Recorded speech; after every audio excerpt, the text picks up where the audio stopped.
ভ্রাতৃত্বের বন্ধনে আবদ্ধ দুহার উৎসব মুখর পরিবেশে পালিত হল ঈদ উল ফিতর। শনিবার ২১শে মার্চ ২০২৬ পবিত্র ঈদ উল ফিতর উদযাপিত হয়েছে।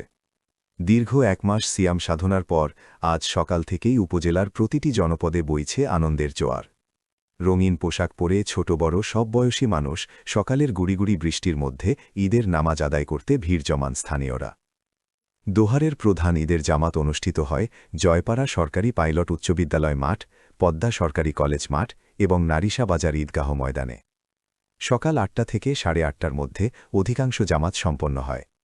প্যান্ডেলের নিচে মুসল্লি কাতারবদ্ধ হয়ে দাঁড়িয়ে মহান আল্লাহর দরবারে শুকরিয়া আদায় করেন।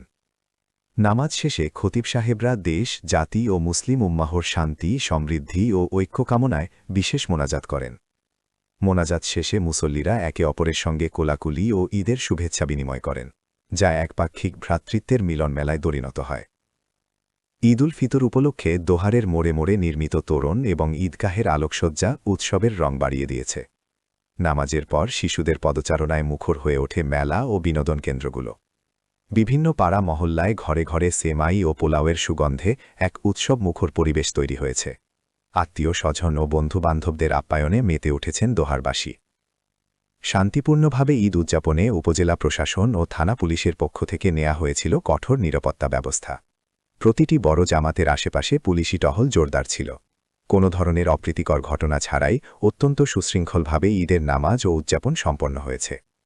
জনপ্রতিনিধি ও স্থানীয় বিশিষ্ট ব্যক্তিবর্গ সাধারণ মানুষের সাথে ঈদের নামাজ আদায় করেছেন এবং সকলকে ঈদের শুভেচ্ছা জানিয়েছেন। দোহারের এই আনন্দময় ঈদ উদযাপন আবারও প্রমাণ করল সম্প্রীতি ও ভ্রাতৃত্বের শক্তি।